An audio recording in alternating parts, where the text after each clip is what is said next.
तो गाइस सबसे पहले तो लास्ट टाइम तुम लोगों को फॉर्म दिए गए थे हर सेशन के बाद, जैसा कि हम लोगों ने डिसाइड किया था। फर्स्ट सेशन में बताया था कि all of you will be getting badges from DSCJU based on your participation and on your performance. तो उसके बेस पे लास्ट जो हमने फॉर्म दिया था, so we have gather the results, and उसके बेस पे जो आंसर रिजल्ट्स आए हैं वो ये है कि star performer for session 2 goes to Yogesh Pitti, Riya Agrawal and Piyush Rakheda. So all three of you, congratulations once again. And also हमने एक और बैजेस बताए थे हम लोगों को स्टाफ फिनिशर्स के, कि जो भी हर सेशन के बाद प्रोग्रेस में आगे होगा इन terms of doing labs and all, and जो भी ज्यादा मतलब कहते हैं लीडर बोर्ड के टॉप पे होगा, उनको also will be giving badges. So the star finishers for this particular, जो भी अपने पिछले 7 days 6 days जो है, उसके लिए स्टार परफॉर्मर्स आर जय Gupta, who has completed 3 quests and in all 33 labs, and Pratik Khandelwal, who has completed 2 quests and 40 labs. So congratulations to all of you. And तुम सबको जो badges हैं, you'll be getting the badges by mail tomorrow, right? So just keep track of your mails. ठीक है? So congratulations once again. Thank you. Congratulations. No problem, no problem. Congratulations. ऐसे करते रहो यार, फटाफट कंप्लीट करो quests and keep doing. बढ़िया, अच्छा कर रहे हो.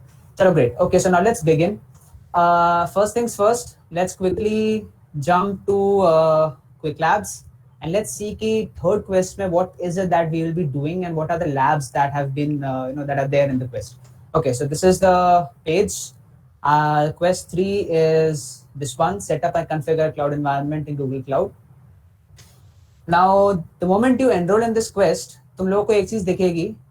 The first lab, Cloud IAM, and the fourth lab, Cloud Monitoring. These 2 labs, all of you have already done. If you have completed Quest 2, तुम लोग ये labs पहले ही कर चुके हो, so that's amazing, क्योंकि now you have lesser number of labs to do, and इसी तरीके से आगे वाली quests में भी you'll have labs which are repeated. So if you look at the schedule carefully, which we've shared with you guys, you'll notice that in front of, जैसे कि when you look at Quest 3, today's goals, you'll see कि Cloud IAM के आगे we've written R. So R के दो मतलब है. First means it's repeated, and second it means revise. So you have to basically revise this lab एक बार before proceeding to the next one. क्योंकि in the end, when you attempt the challenge lab, although you have done this lab already, IAM वाली, but you will use concepts which are discussed in the IAM lab as well. So please revise first and then come on to the next one. Okay. So basically, if I ignore these 2 labs, इसके अलावा the new labs that you'll have to attempt will be, the first one will be Introduction to SQL for BigQuery and Cloud SQL. The second one will be multiple VPC networks. After that, you have Deployment Manager full production, and then you have managing deployments using Kubernetes engine. Now the thing is, बहुत सी एक चीज clear करता हूँ. अभी तक जो 2 quest हमने की हैं, Quest 1 and Quest 2, both of them cover relatively simpler topics of cloud. मतलब basic things जो कि IAM हमने पढ़ा था. We learned about PubSub, we learned about functions, we learned about monitoring. All these things are general things. We learned about load balancers, how to create a VM instance. ये सब चीजें general things which you have to do if you want to do cloud. If you ever want to perform anything on cloud, ये चीजें ऐसी जो हमको आनी चाहिए. ठीक है? So we have covered the basic part. Now when it comes to the remaining quests, जो 4 remaining quests हैं, the topics covered in these labs are a little more extensive. मतलब they cover a little more things in detail. तो मैं individually एक topic के through नहीं जाऊंगा, because I don't want to make it very difficult for you guys. तुम लोग लगे यार क्या पढ़ा रहे हैं, कुछ समझ ही नहीं आ रहा. You don't want to do that. I am going to give you a very brief introduction of जो भी टॉपिक्स हम इन लैब्स में करेंगे. ठीक है? एंड जो भी तुम लोग लैब में कर रहे हो करते जाओ, बट जस्ट एक ब्रीफ में अंडरस्टैंडिंग तुम्हें डेवलप होनी चाहिए कि यार ये कॉन्सेप्ट क्या है. जैसे कि इस लैब में we are discussing the first lab is introduction to SQL for BigQuery and cloud SQL. So you should know what SQL is. SQL क्या काम है एसक्यूएल का. What are the commands that you basically use in SQL to perform manipulation. वो सब हम देखेंगे. So a very brief idea. So let's quickly jump into this. And so this is introduction to SQL for BigQuery and cloud SQL. Now एक question है, how many of you had IT या फिर computers या फिर anything related to IT in your school 11th and 12th में जो option subjects होते हैं. a lot of us have PE, a lot of us have IP. तो किस के पास आईपी था या कंप्यूटर्स था? If you had IP then you can put it up, मतलब चैट में डाल दो, यस डाल दो जिसके पास भी आईपी था. Dope code says yes. Sanjay Kumar says yes. Riya also says yes. Okay, so a lot of you had IP, which is great, good. So if you had IP in 11th and 12th, that means you must have at least, if not learned, at least heard about SQL. SQL में तुमने सुना होगा, and you might also have used SQL in either 11th or 12th. दोनों में ही usually एक थोड़ा introduction दिया जाता है. So you might have done this before. Now the thing is, जिन लोगों के पास IP नहीं था, for those of you who did not have IP or you don't have any idea what SQL is, no need to worry. We are going to बहुत brief में discuss करेंगे SQL क्या है, और हम बहुत बेसिक सबसे जेनरिक कमांड है SQL का वो देखेंगे, एंड बाकी I will list the resources जो कि तुम लोगों को फॉलो करनी पड़ेंगी. आज के शेड्यूल में we only have 2 labs. The first one is the IIM lab जो तुम ऑलरेडी कर चुके हो. You don't have to do that again. So basically you just have this lab to do for today. So I would suggest you have time. आज का बस time है करने का. Mohit will I think be posting out links. See there you have the links in the chat. There'll be 2 links. The first one is I guess a 1 hour 10-minute course on SQL जो कि बहुत छोटा सा है, बहुत that time लगेगा नहीं. And one of them is a complete crash course of 4 hours. पूरा full crash course है. It depends कि तुम कितना टाइम देने के लिए तैयार हो. If you are willing to give like just 1 hour, तुम लगता है बहुत टाइम नहीं देना है तो छोटे वाले को करना. If you think that you have time and if you really want to learn SQL in depth पढ़ो, I would suggest learning SQL in depth क्योंकि आगे you have a complete subject known as Relational Database Management System, BTech में and BCA में. तो even if you study SQL पूरा भी you will be at an edge क्योंकि आगे जाके you have to do this subject, उसमें SQL ही है पूरा. That complete subject is SQL. So you have to study बाद में जाके. So अभी तुम लोग पढ़ते हो, you have an advantage. ठीक है? Cool. So ये resources हो गई. अब बात करते हैं जनरल SQL क्या है. Okay. So data. सबने डेटा, आजकल data is a term which is used बहुत frequently, right? Data science, everybody is moving towards data science, big data, ऐसा data science, machine learning. These are generic terms जो बहुत सुनते हैं आजकल. But if you think about data, data is data क्या है? Data is basically raw data जिसको तुम इंफॉर्मेशन में कन्वर्ट कर रहे हो, right? You have a collection of information about people, उनके बारे में कुछ चीजें. लेट्स से मैंने एक इवेंट कंडक्ट किया, ये इवेंट है 30 डेज ऑफ गूगल क्लाउड है, तुम लोगों ने इसके रजिस्टर किया, तो तुम लोगों ने कुछ डिटेल्स भरी थी अपने फॉर्म के अंदर. All those details are recorded in the backend, और वो डिटेल्स के ऊपर I can perform computations to find out certain results. जैसे कि मुझे मिलत से पता करना है कि इस फॉर्म में तुमने डाला है, जैसे डाला होता कि तुम कौन से ईयर में हो, तो तुमने मान लो फॉर्म में डाला है मैं कौन सी ईयर में हूँ, एंड मेरे पास उन सबका डेटा है. अब डेटा में से मुझे निकालना है कि यार इसमें से कितने बच्चे 3rd ईयर के हैं. So I just need to apply certain commands. SQL में मैं कोई कमांड लिखूंगा, and using that command I can out of that whole data पूरे डेटा में से निकाल सकता हूँ क्योंकि these are the students जो कि 3rd ईयर में. This is basically structured query language. अब SQL की प्रॉपर्टी जब तुम पढ़ोगे, SQL is basically an RDBMS. RDBMS means Relational Database Management System. अब बहुत बड़ा टर्म है, पता है. एक काम करो, quickly just open up your notepads or your WordPad, whatever you want to open up, and बस टाइप करो जल्दी से Relational Database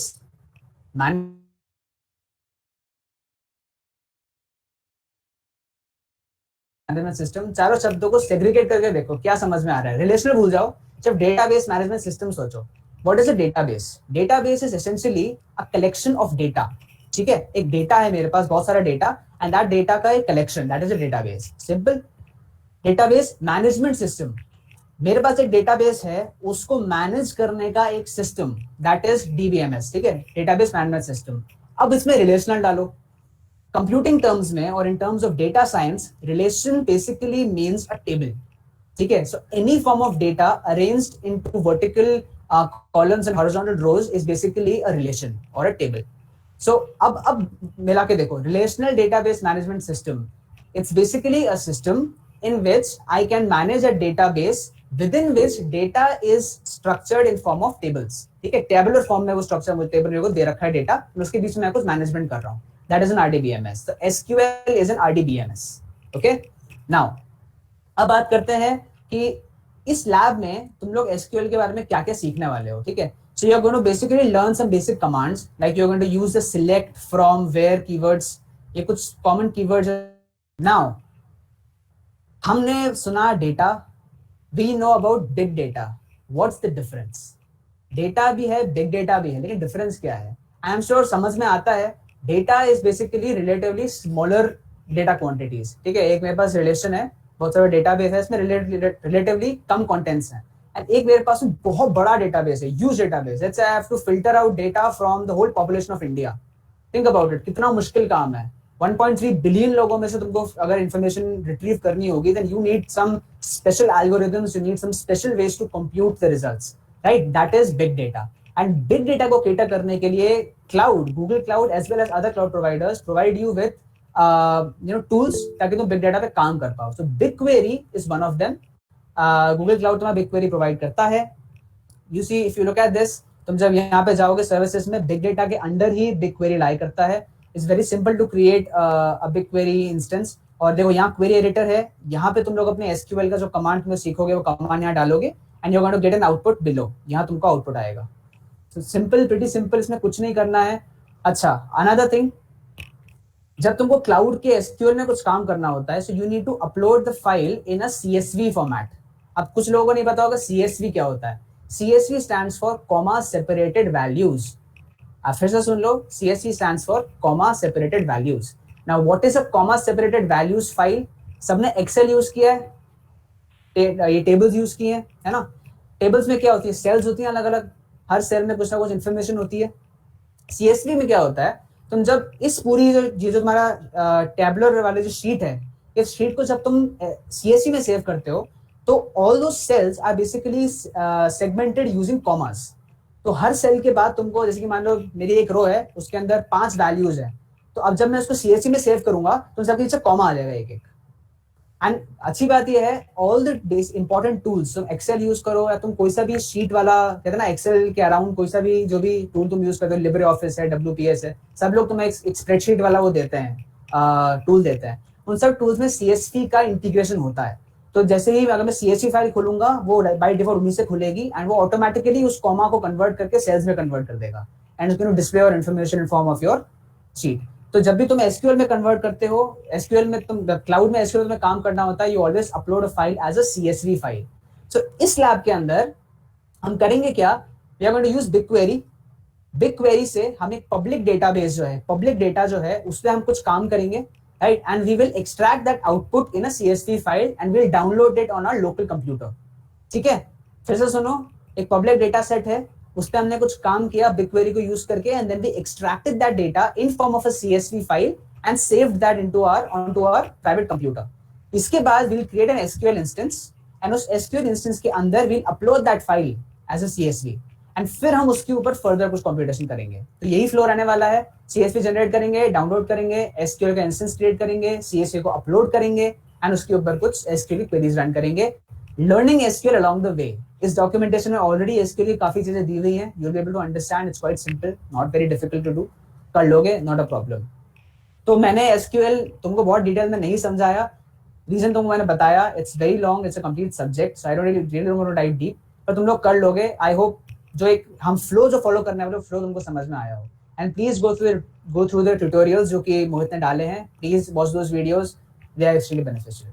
ठीक है, तो ये तो था हमारी first lab which was introduction to SQL for BigQuery and cloud SQL। Great, now let us come to the two main topics जो आज के सेशन में हमें बेसिकली कवर करना है, जो मुझे लगता है कि मैं अगर समझाऊंगा तो शायद तुमको थोड़ा बेटर समझ में आए। The first one is a multiple VPC networks and the second one is basically Kubernetes engine.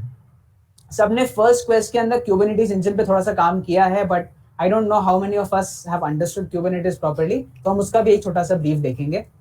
First let us talk about VPC networks. Okay, अब मेरे पास एक बहुत इंटरेस्टिंग चीज है, तुम लोगों को ना एक टास्क दे रहा हूँ। सबके घर में वाईफाई है, वाईफाई नेटवर्क्स है ना? एक काम करना, इस सेशन के बाद या तो अभी ट्राई कर लो, एक लैपटॉप तुम्हारे पास होगा, एक फोन तुम्हारे पास होगा, एक ट्राई करो अपने सिस्टम से, मतलब दोनों अपने लैपटॉप को अपने फोन को दोनों को सेम वाईफाई से कनेक्ट करो। ठीक है, एंड उसके बाद गूगल पे जाके टाइप करो व्हाट इज माय IP, तो तुमको एक वो IP एड्रेस देगा। अब हम सबने IP एड्रेस सुना है, किसी को पता है IP एड्रेस क्या होता है? जिसको भी आइडिया है, यस डाल दो चैट में जल्दी से। Great, I can C yes, cool. फिर मैं एक फटाफट से डेफिनेशन दे देता हूँ। IP address is nothing but basically a unique, it's basically a logical address which is used to uniquely identify every device on a network। मतलब अगर मेरा यहाँ ये डिवाइस है, इंटरनेट से कनेक्टेड है, तो इसका मतलब हर डिवाइस जो इंटरनेट से कनेक्टेड है, हर डिवाइस की अपनी एक इंडिविजुअल IP होगी। लेकिन अभी मैंने तुमको एक टास्क दिया कि मैंने तुमसे कहा लैपटॉप को और फोन को दोनों को कनेक्ट करो सेम वाईफाई से और फिर IP देखो अपनी, यू विल फाइंड कि दोनों की IP सेम आती है। लैपटॉप पे तुम गूगल पे जाओ what is my IP, same IP address आएगा। फोन पे तुम टाइप करो what is my IP, same IP address आएगा। ये कैसे हो गया? ये तो कंट्रास्ट हो गया ना। अभी हमने जस्ट बोला कि आईपी यूनिकली आइडेंटिफाई करने का काम आता है, यहाँ तो दो डिवाइसेस के एक सेम आईपी आ रहा है। How is it working? ये कैसे हो रहा है? सो इसके पीछे का जो लॉजिक है वो मैं अब तुम लोगों को समझाऊंगा, ठीक है? तो look at this, look at this, इसको देखो ध्यान से एक बार, ठीक है? ये अगेन इमेज गूगल इमेजेस से मिली हुई है मुझे। बहुत सिंपल सा एक स्ट्रक्चर है। लेट्स से ये मेरा नेटवर्क है, ठीक है, मेरा लैन है, और ये मेरा रूटर है जिससे कि मेरे सारे डिवाइसेस कनेक्टेड हैं। अब एक प्रिंटर भी है, क्लाइंट भी है, ये सारे डिवाइसेस हैं अलग अलग। अब होता क्या है, तुमने मान लो मैंने अपने सिस्टम से एक रिक्वेस्ट डाली कि मुझे विकिपीडिया से कुछ इन्फॉर्मेशन चाहिए, ठीक है? मैंने वो इन्फॉर्मेशन भेजी रूटर को। रूटर क्या करता है? रूटर बेसिकली, तुम्हारे रूटर का एक अपना आईपी एड्रेस, खुद का आईपी एड्रेस होता है, ठीक है? एंड वो आईपी एड्रेस, रूटर जो है उस आईपी एड्रेस को यूज करते हुए तुम्हारी क्वेरी को आगे भेजता है। सो जब भी तुम इंटरनेट पे किसी भी दूसरे सर्वर से, तुम्हारे नेटवर्क के बाहर किसी भी सर्वर से इंटरेक्ट करते हो, it basically the IP address that is sent along with that request is your router's IP address, not your device's IP address. Getting it?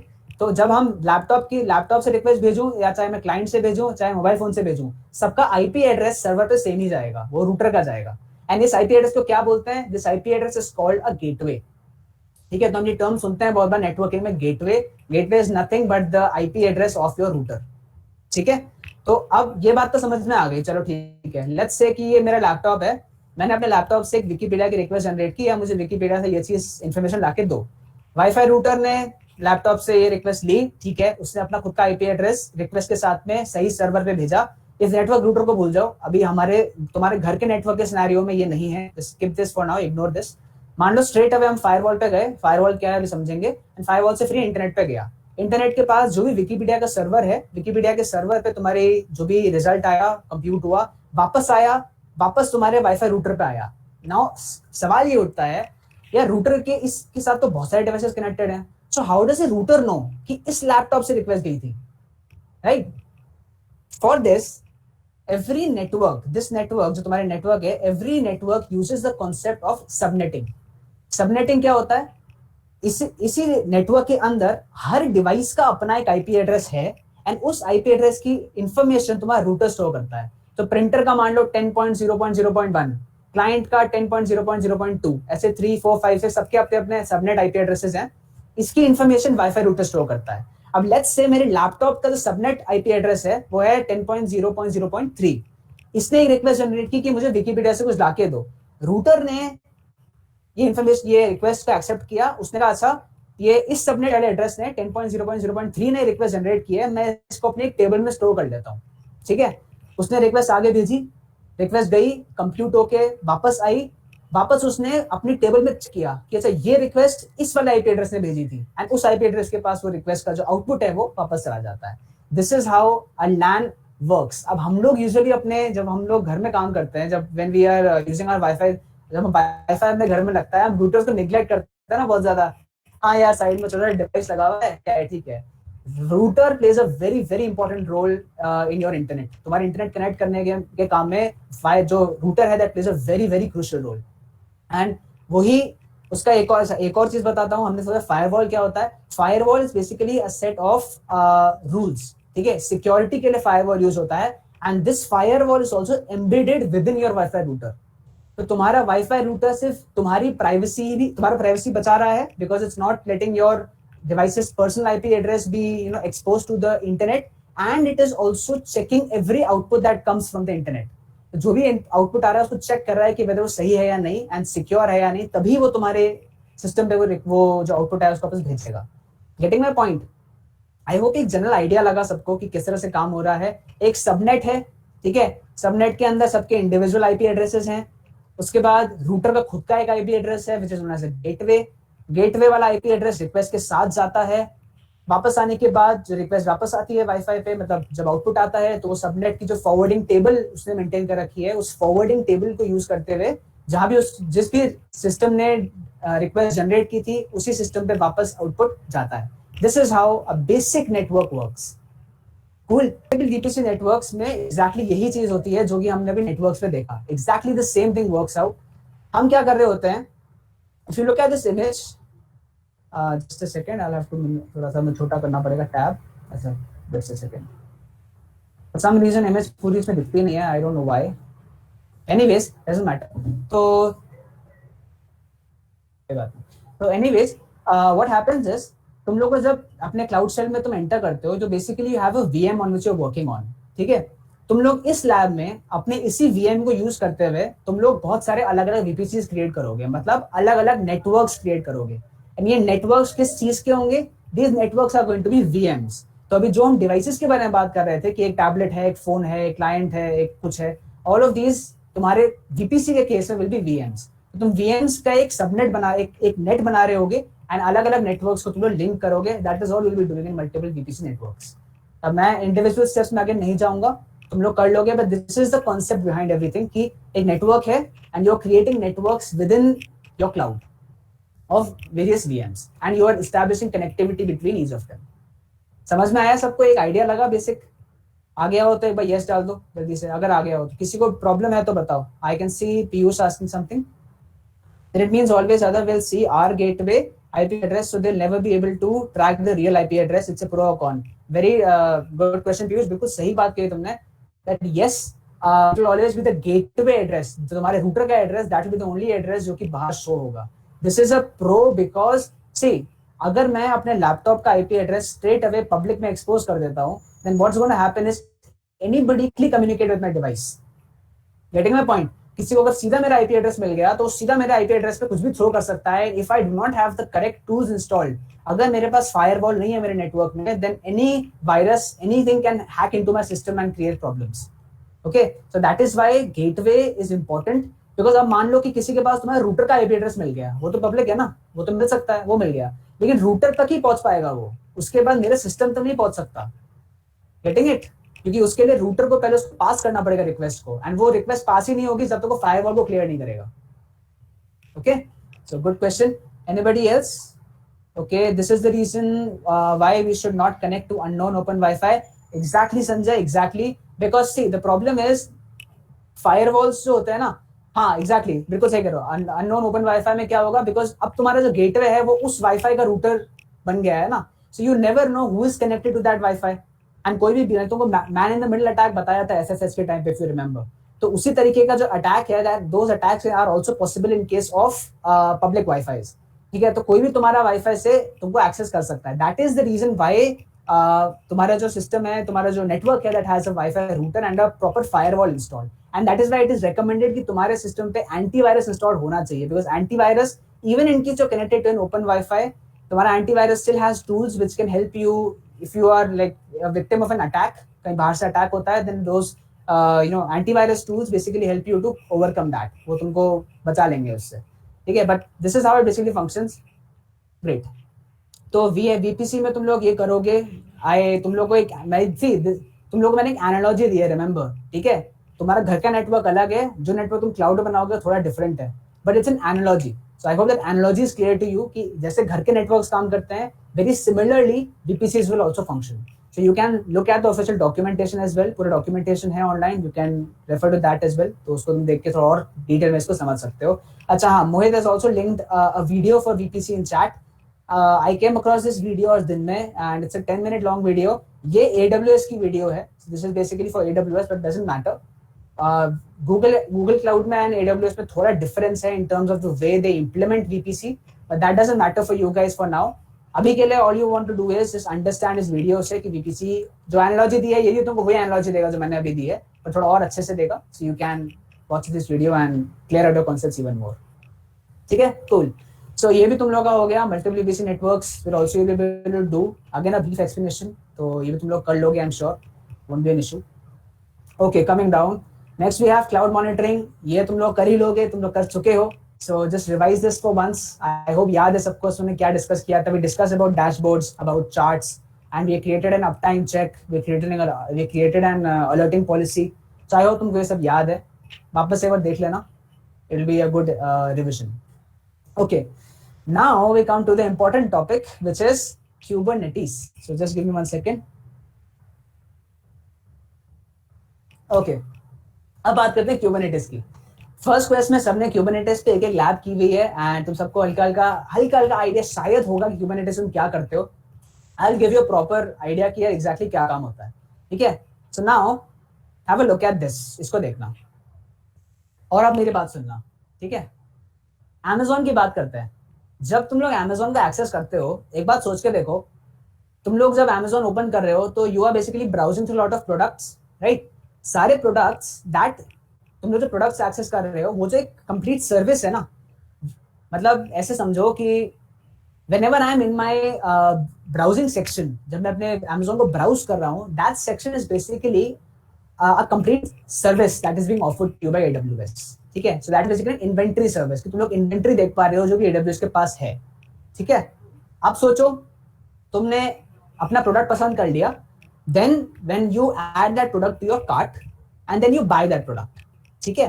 तो अब जब तुम प्रोडक्ट बाय कर रहे हो तो basically you are entering a new service which is billing.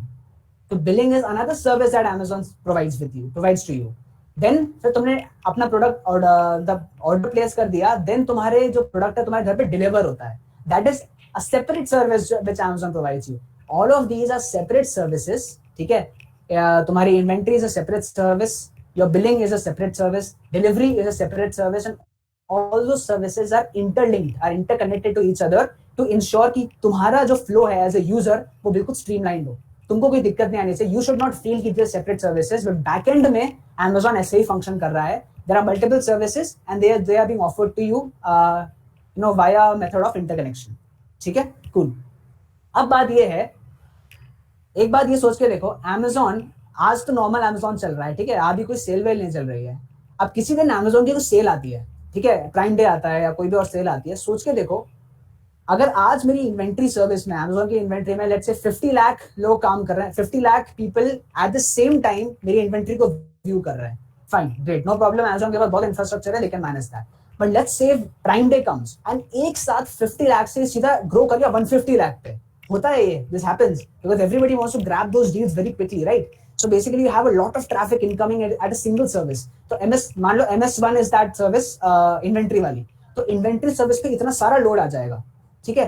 So I need some way ताकि मैं जो scaling है, मैं ये सब किसी हार्डवेयर पे काम कर रहा होगा ना. All of this must be working on some hardware. So I need some way in which I can scale that hardware up and down. ठीक है. कि resources कितनी हैं उसके बेस में डायनामिकली अपना जो सिस्टम है उसको ऑटो स्केल कर पाऊं, रिसोर्सेज बढ़ा पाऊं, रिसोर्सेज कम कर पाऊं. ये सारा काम Kubernetes करता है. ओके. So Kubernetes is used for this. अब ट्राई टू अंडरस्टैंड. अब ये सुनना, ये जो इंडिविजुअल सर्विसेज है ना, this service, this service, this service, all of these services are basically called containers. ठीक है. तो तुमने कंटेनर्स वर्ड सुना होगा पहले लैब्स में पढ़ते हुए. कंटेनर्स जो वर्ड यूज होता है, containers nothing but essentially a service which a company provides. Okay. अब ये सर्विस जो क्या है, ये सर्विस क्या है, दिस सर्विस इज बेसिकली जब इसको हम क्रिएट करते हैं सर्विस को, then it's created in software format. ठीक है. हम एक सॉफ्टवेयर लॉजिक क्रिएट करते हैं कि यार इस सर्विस में जैसे कि मान लो मैं अपनी इन्वेंट्री से अपने कार्ट में कोई प्रोडक्ट ऐड कर रहा हूं, तो मैंने सॉफ्टवेयर में वो चीज डाली हुई है कि जैसे ही यूजर क्लिक करेगा add to cart, then I have to add that service to that user's inventory. ये सब सॉफ्टवेयर में मैंने बंडल किया हुआ है, सॉफ्टवेयर में बना हुआ है ये सब कुछ. But you need hardware to run this on, right. You need some hardware. मैं एंड्रॉइड प्रोग्राम में भी करता हूँ. मैंने आज एक ऐप बनाया. ठीक है. ऐप तो बना दिया, लेट्स से मेरे पास फोन ही नहीं है उसको रन करने के लिए. तो डजंट मेक सेंस. मैं रन कर पाऊंगा अपना एप्लीकेशन? नहीं ना. For any software based thing to run you need a hardware, right. So what we do is, this is the official documentation for clusters. अब बात करते हैं कि हार्डवेयर में जब आएंगे तो क्या करेंगे. तुमने अभी VMs क्रिएट किए फर्स्ट क्वेस्ट में. ठीक है. VMs क्रिएट करना है. VM क्या है? It's a virtual machine. It's a hardware resource जो तुम यूज करते हो टू रन एनी सर्विस और to run anything which you want to do in cloud. You have to do it on a VM. ठीक है. अब एक काम करते हैं. मैंने तुमको बताया वो सर्विसेज क्या है, दे आर कंटेनर्स. एक बार के लिए इसको जरा देखो, just look at it, don't try to understand, just look at this. बाहर मुझे क्या दिख रहा है? I can see a cluster, I can see something known as a cluster. ठीक है. क्लस्टर के अंदर ये देखो मुझे क्या दिख रहा है? Nodes. I can see some nodes.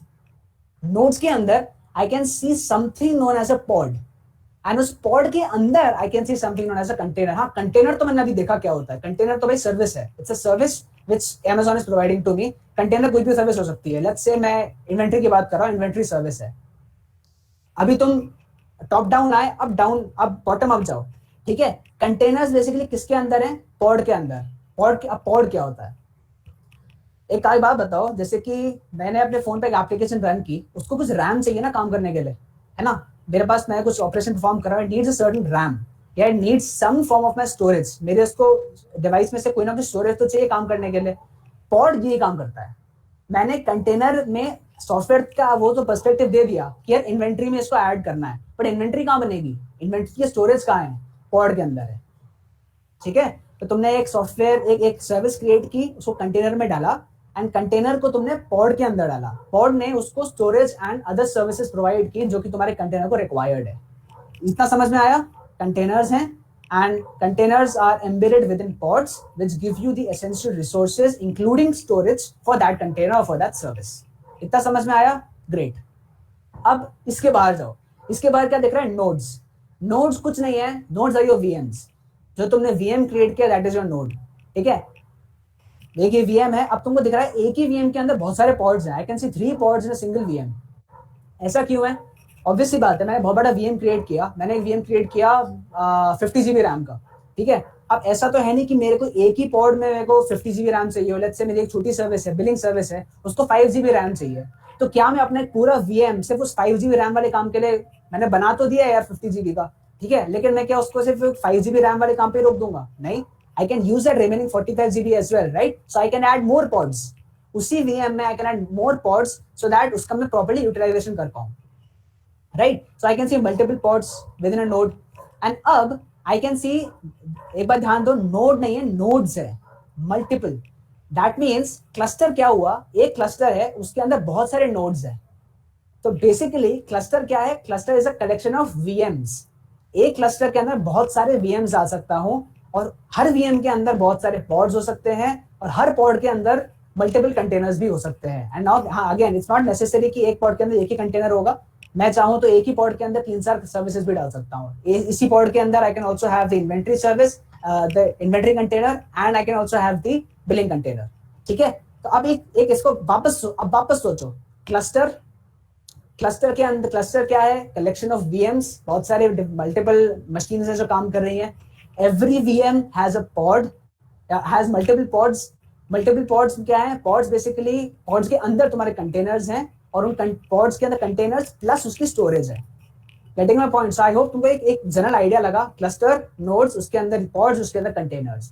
This is how your Amazon and every big provider in the world जो क्लाउड यूज करता है फंक्शंस, क्लस्टर्स पे काम होता है। एंड जब तुमने क्यूबरनेटिस यूज किया होगा, you might have created a cluster. अब तुमको आई होप तुमने क्लस्टर के साथ में एक एट्रीब्यूट तुम लोग डालते हो, नोड्स। जब भी तुम आगे भी तुम लैब्स करोगे, you will notice something that whenever you create a cluster, it has a flag known as nodes, and तुम मेंशन करते हो 3 nodes, 5 nodes, 10 nodes. That is basically इन्हीं नोड्स की बात हो रही है कि इस क्लस्टर के अंदर कितनी वीएम्स होंगी, दैट इज योर नोड्स, ठीक है। अब तुमको आई होप जनरल आइडिया लगा हो। अब होता क्या है? You can see this API server. API server basically तुम्हारा एक आईपी एड्रेस क्रिएट करने का काम आता है। तो तुम लोगों का जो क्लस्टर है, that needs to interact with outside world too, right. भाई तुमने ये इंफ्रास्ट्रक्चर तो बना दिया, बट यूजर के लिए खोलना भी तो पड़ेगा इसको। तो यूजर इंटरैक्ट कैसे करेगा इससे? Via the API server, okay. So I hope तुमको ये समझ में आया हो। अगर समझ में आ गया हो तो यस डाल दो।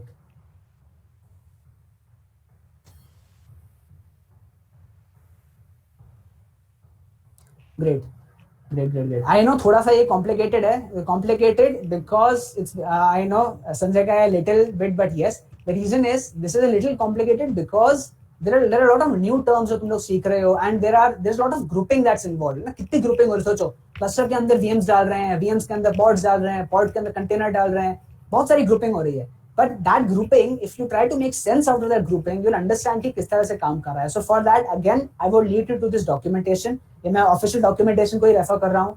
Go to the documentation, थोड़ा सा पढ़ो कि cluster क्या होता है, how is it built. Cluster के अंदर अच्छा nodes के अलावा there are there are children nodes, worker nodes, and there is a master node as well. Master node सारे पॉड्स की इंफॉर्मेशन स्टोर करता है, ठीक है। तो मास्टर नोड के बारे में के पास में सारे पॉड्स की इंफॉर्मेशन होगी। An advantage of this is, मान लो कि मेरा एक नोड फेल हो जाता है, एक वीएम मेरा फेल हो गया, किसी वजह से उसमें कुछ चल नहीं रहा है, तो मैं क्या कर सकता हूँ? इंस्टेंटली मेरा मास्टर जो है किसी भी और नोड को उठाएगा, उसके अंदर यही पॉड जो है इसका एक रेप्लिका क्रिएट करेगा एंड वहां रन करा देगा। तो मैंने तुमको बताया था फॉल्ट टॉलरेंट है, कभी भी तुम्हारी सर्विसेज स्टॉप नहीं होंगी, दिस इज द रीजन। अब बात करते हैं, ये सब तो हमने डिस्कस कर लिया, इससे क्यूबरनेटिस से क्या रिलेशन है। रिलेशन ये है, ये जो पूरा काम है ना, ये जो काम है कि यार कितने नोड्स बनाने हैं, कितने नोड्स के अंदर कितने पॉड्स होंगे, ठीक है, कौन सा पॉड किस टाइम पे रन कर रहा होगा, कोई नोड बंद हो गया देन उस केस में कौन सा पॉड रिमेनिंग कौन से नोड में जाएगा, ये सारा काम जो मैनेजमेंट है ये क्यूबरनेटिस करता है बैकएंड में। हमें कुछ नहीं करना, we just have to tell Kubernetes, एक इनिशियल उसको इंफ्रास्ट्रक्चर देना है कि भाई क्यूबरनेटिस ये लो, ये है मेरा एक क्लस्टर मैंने बना दिया तुम्हारे लिए इनिशियल, इसमें इनिशियल इतने नोड्स हैं, इतने पॉड्स हैं, ये इनिशियल कॉन्फ़िगरेशन है, और मैंने कुछ कंडीशंस दे दी कि अच्छा मैं चाहता हूं कि मेरे इस क्लस्टर में मैक्सिमम मिनिमम 5 नोड्स हो एंड मैक्सिमम 20 नोड हो, ठीक है, तो मैंने उसकी कंडीशन दे दी। तो अब क्यूबरनेटिस काम अपने आप कर लेगा बेस्ड ऑन जितना भी लोड हो रहा है, जितने भी ट्रैफिक तुम्हारे सर्वर में आ रहा है, तुम्हारी सर्विस में आ रहा है, based on that it's automatically going to manage the resources, कौन सा पॉड कहाँ जाना है, कितने कब नोड नया बनाना है, कब नोड डिलीट करना है, all of that is going to be done automatically by Kubernetes. तो मुझे कुछ नहीं करना है, सब क्यूबरनेटिस खुद करेगा। This is what Kubernetes is. It's basically used to orchestrate any containerized application. Amazon is a containerized application. Containerized मतलब जो अलग अलग services offer कर रहा है, एक application में अलग अलग services हैं, that is a containerized application. तो Kubernetes is used to manage a containerized application on by itself. वो खुद ही manage करता है सब कुछ। So I hope समझ में आया हो। This is it I guess for Kubernetes. Now let's come back to the lab. वापस यहाँ आते हैं। अब तुमको 2 लैब्स दिख रही हैं इसमें, deployment manager and managing Kubernetes, दोनों इसी कॉन्सेप्ट पे रिवॉल्व कर रही हैं। अच्छा, कुछ लोग क्वेश्चन आएगा कि डिप्लॉयमेंट क्या होता है। कल मेरे एक दोस्त ने मेरे से क्वेश्चन पूछा था कि डिप्लॉयमेंट क्या होता है। मैंने तुमको बताया कि एक ही डिवाइस पे, एक ही वीएम पे you can have multiple pods, right, and ये पॉड्स जो हैं बेस्ड ऑन ये डायनामिकली अपने लोकेशन चेंज कर सकते हैं। मतलब एक वीएम खराब हुआ या एक वीएम में जगह कम पड़ी तो दूसरी वीएम में नया पॉड क्रिएट हो जाएगा एंड वो चलने लगेगा, ठीक है। तो जब भी मैं एक ऐसी एप्लीकेशन को सेटअप कर रहा हूँ, जब भी मैं एक ऐसी एप्लीकेशन को डिप्लॉय कर रहा हूँ जिसमें कि बहुत सारे कंटेनर्स हैं, बहुत सारी सर्विसेज हैं, एंड उन सब सर्विसेज को मैं बेसिकली अलग अलग वीएम्स में रन कर रहा हूँ, क्लस्टर में रन कर रहा हूँ, तो that is known as deployment. इस प्रोसेस को डिप्लॉयमेंट बोलते हैं कि हमने एक एप्लीकेशन, ऐसी कंटेनर्स एप्लीकेशन क्रिएट की है जिसको भी हमें क्लस्टर पे रन करा रहे हैं, ठीक है, that is known as a deployment. This process is known as a deployment. और तुम्हारा डिप्लॉयमेंट मैनेजर जो है ये गूगल क्लाउड में इनबिल्ट है, कुबरनेटिस ही है, दिस इज कुबरनेटिस, ठीक है। सो यू विल सी कि किस तरह से काम करता है एंड ऑल ऑफ दैट। तुम लोगों को जो चीजें इसमें की गई हैं उनमें बहुत डेप्थ में जरूरत नहीं है, इसमें बहुत कुछ बताया हुआ है, बहुत इन डेप्थ भी गए हैं काफी चीजों में, सब समझने की जरूरत नहीं है। अभी जो मैंने तुमको जितना समझाया, अगर तुमको उतना उसका 50% भी समझ में आ गया ना जो मैंने अभी समझाया तो बहुत है, बट इतना समझ में आया है then well and good. And इसके अलावा I guess this is pretty much it I guess. So we had SQL for BigQuery, we are through with that। हमने VPC कवर किया जो कि हमने एक होम नेटवर्क एनालॉजी उसकी डेवलप की एंड वी अंडरस्टूड ये किस तरह से काम करता है। And then we learned about Kubernetes and then we learned about कि डिप्लॉयमेंट बेसिकली होता क्या है, basically just deploying a containerised application which works using pods, ठीक है। एंड देन तुम्हारी चैलेंज लैब है, इसकी चैलेंज लैब थोड़ी टिपिकल है but you will be able to do it, it's not difficult. Just जो भी whatever steps you are doing in these labs, ये थोड़ा सा एक जनरल आइडिया रखना बैक ऑफ द माइंड कि यार ये स्टेप हमने किए थे, so that you will be able to do this lab easily, ठीक है। So that is it guys from my side. हमने 3 टॉपिक्स कवर किए।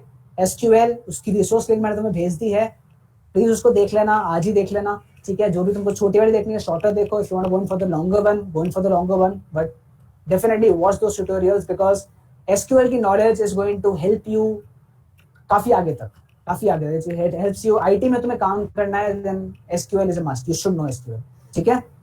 VPC समझ आ गया एंड Kubernetes पे आई होप तुमको आइडिया लगा हो। एक जल्दी से just to give you a little, तुम चाहो तो इसकी फोटो ले सकते हो, वैसे तो डॉक्यूमेंटेशन अवेलेबल है, if you want you can take a photo, you can take a photograph, but again cluster के अंदर नोड्स के अंदर पॉड्स के अंदर कंटेनर्स क्या है, they are basically services. Pods क्या है, दे आर बेसिकली ग्रुप्स जो कि कंटेनर्स कंटेन करते हैं एंड उनको स्टोरेज एंड बाकी रिसोर्सेज प्रोवाइड करते हैं, ठीक है। एक ही नोड के अंदर बहुत सारे पॉड्स हो सकते हैं। नोड क्या था, नोड इज अ VM, ठीक है। तो basically you are creating multiple VMs and when you group those VMs into a group you get a cluster, that is it, that is and Kubernetes इसको मैनेज करने का काम आता है, क्लस्टर को मैनेज करता है Kubernetes, कितने नोड्स बनाने हैं, कितने नोड्स कम करने हैं, कौन सा पॉड किस नोड में शिफ्ट करना है, किस नोड में स्टार्ट करना है, किस में स्टॉप करना है, all of that is catered by Kubernetes, ठीक है। That is it.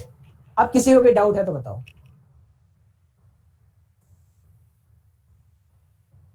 अगर क्लियर हो गया हो तो यस डाल दो. And what about backend services? As it is mentioned, Kubernetes Engine Lab. Backend services, पुलकित कौन सी वाली? Can you elaborate? कौन सी लैब में?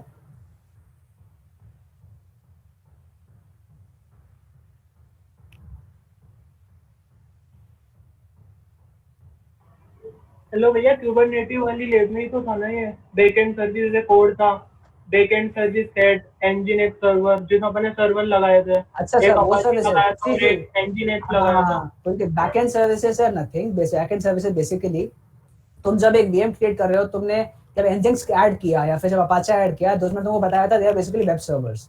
ठीक है. So they are basically used to expose your system, your VM on to the internet, ताकि तुम internet उस अपनी डिवाइस से इंटरैक्ट कर पाओ थ्रू योर इंटरनेट. ठीक है. तो वो तुम बेसिकली एनजिंक्स या अपाचे से कर सकते हो. तो backend services basically I am sure उस चीज को रेफर कर रहा होगा. I am sure backend services वही है. Your Nginx and your Apache, these are basically servers. ठीक है. सर्वर्स हैं.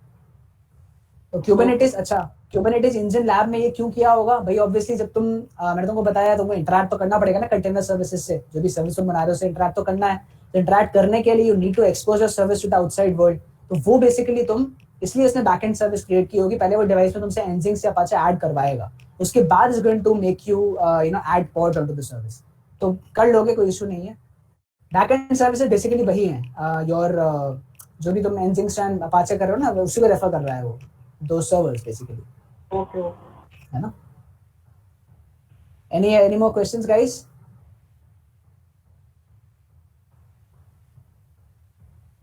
So I guess I can't see any more questions. अच्छा, anybody has any questions from quest 1 or quest 2? अभी तक किसी को कोई problem आई हो, any particular concept of which you're not clear about, or if there's any error that you might have faced? Although we are trying as much as possible that Discord पे we are able to address your queries as quickly as possible. But in case कोई miss out होती है, then please forgive us. अगर miss होती है तो we'll come to that as soon as possible. कभी late भी हो सकता है, no problem. But किसी को अभी भी कोई problem है, somebody who wants to discuss something, any particular concept, वो यहाँ पूछ सकता है.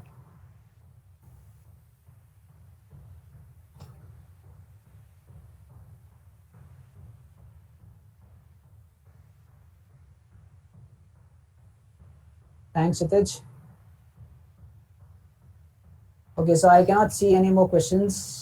I think that is it. And guys, also, if you want to understand something, don't बिल्कुल मेरे you can connect with me directly on Discord as well if you want to understand something. Once again, if you have query in any particular topic, you can connect with me on Discord personally. I'll be more than happy to help.